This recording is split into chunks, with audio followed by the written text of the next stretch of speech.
Quand on parle de ponctualité, on dit souvent qu'avant l'heure, ce n'est pas l'heure, et qu'après l'heure, c'est trop tard. Après l'heure, c'est trop tard. Le problème, c'est que trop tard, c'est très vite. Bonjour à tous, aujourd'hui, je vais bien entendu pas parler de ponctualité, mais du rapport entre le temps et notre vie. Alors, c'est parti.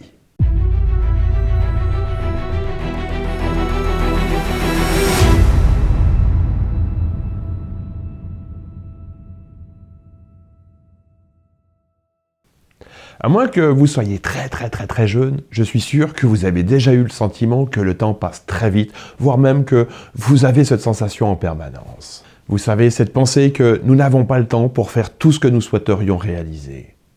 Pour être clair, je ne parle pas de faire les courses ou de remplir toutes nos obligations, quoique nous pouvons avoir la même impression pour cela également. Non, je veux parler de n'avoir pas le temps de faire des choses importantes pour nous, importantes pour notre vie. Nous avons tous des vies plus ou moins remplies entre notre travail, notre famille, nos amis, nos différentes obligations. Nous nous laissons souvent submerger par toutes ces activités et nous réalisons parfois que nous passons à côté des choses que nous aimerions réaliser. Allez, en étant honnête avec vous-même, combien de fois cela vous est-il arrivé? Or, comme je l'ai dit il y a quelques instants, après, c'est trop tard. Aujourd'hui, vous vous dites peut-être que vous avez encore le temps, que vous le ferez lorsque vous serez moins occupé, lorsque vous aurez moins d'obligations, ou encore lorsque vous aurez peut-être telle ou telle compétence ou ressource qui vous manque pour avancer en direction de votre but. Ne croyez-vous pas qu'un jour, vous vous direz que malheureusement, c'est trop tard? Est-ce que vous avez déjà envisagé qu'un jour, vous vous direz cela? Personnellement, cette idée m'effraie un peu. Cela doit être terrible de faire la constatation que nous sommes peut-être passés à côté de quelque chose qui était important pour nous. Tout ceci m'amène à me poser quelques questions très simples. Ne croyez-vous pas que ce sont parfois des excuses que nous nous trouvons pour justifier le fait que nous ne réalisons pas ce que nous voulons? Manquons-nous si cruellement de temps pour ne pas faire ce que nous avons envie? Pour finir, en avons-nous réellement envie? Cela pourrait être légitime de se poser cette question-là, non? J'aimerais que vous preniez quelques instants pour y songer.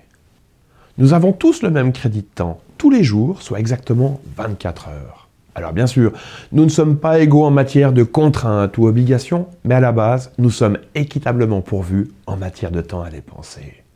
Alors, faut-il tout laisser tomber pour nous consacrer pleinement et uniquement à ce qui est important pour nous? Je n'oserais bien entendu pas dire cela. Un tel propos serait bien entendu irréaliste et irréalisable pour la majorité d'entre nous.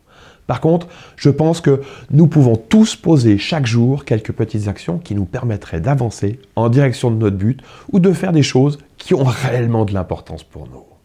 Il n'est pas nécessaire pour cela d'y consacrer des heures. Parfois, quelques petites minutes suffisent. Imaginez que vous consacriez 10 minutes par jour à une activité ou un projet qui vous trotte dans la tête depuis longtemps, mais pour lequel vous n'avez encore fait le moindre pas. Est-ce que ces 10 minutes ne peuvent pas être trouvées dans votre journée? Si vous prenez 10 minutes par jour, au bout d'une année, ça fera 3650 minutes. Et au bout de 5 ans, ça fera 18 250 minutes. Si on prend quelques instants pour convertir cela en heures, cela fait 60 heures la première année et plus de 300 heures au bout de 5 ans. 10 petites minutes deviennent des heures si on les met bout à bout. Alors que dire de 20 ou 30 minutes? Ne pensez-vous pas que votre activité, votre rêve, votre apprentissage ou quel que soit ce qui vous tient à cœur n'aura pas avancé de manière spectaculaire en lui consacrant quelques minutes tous les jours? Alors bien entendu, cela prendra plus de temps que si vous pouviez vous y consacrer à plein temps ou qu'un miracle se produise et que vous n'ayez rien à faire pour que ce que vous souhaitez se réalise. Mais quelle est la probabilité que cela se produise? Pas plus tard qu'hier, j'ai eu une discussion avec une personne qui me parlait d'un de ses rêves. Or, cette personne m'expliquait qu'elle avait le sentiment de ne pas avoir les compétences et les connaissances pour le réaliser.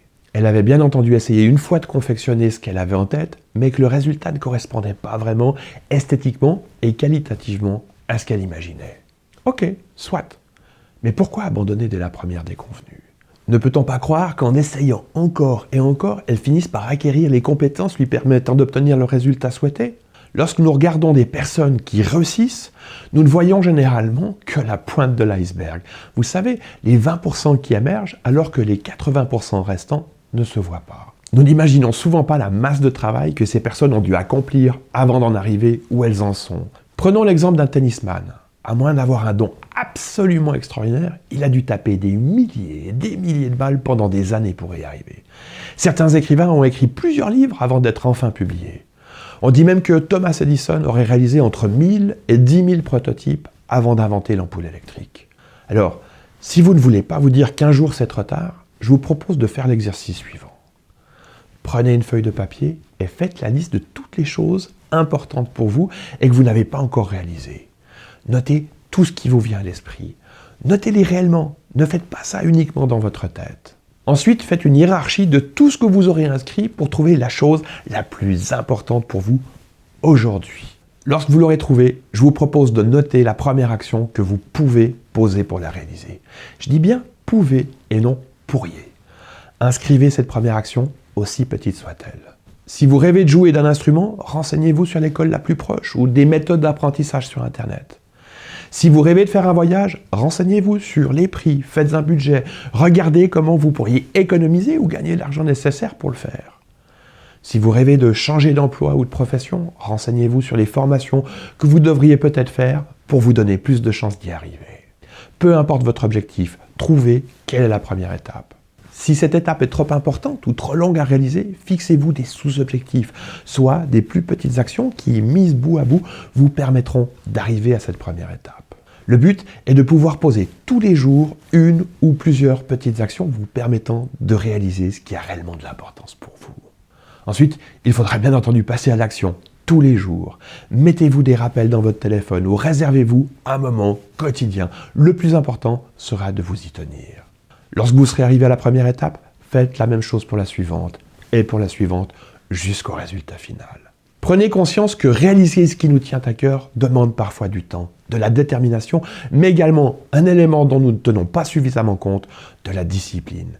Ayez cette discipline. Et puis si un jour vous n'avez pas 10 minutes à disposition, trouvez-en au moins 5, voire même qu'une seule petite minute. Prenez l'habitude de poser tous les jours une toute petite action. Vous verrez, vous serez à même de réaliser beaucoup plus de choses que vous n'imaginez. Et si je n'y arrive pas, me direz-vous ? Gardez à l'esprit que le voyage est souvent plus important que la destination. Même si vous n'arrivez pas au résultat final, vous allez voyager, vous allez construire, vous allez vous nourrir de nouvelles expériences et au final, vous n'aurez aucun regret. Alors, souvenez-vous qu'après, c'est trop tard et que trop tard, c'est très vite. N'attendez pas et mettez-vous en route dès maintenant.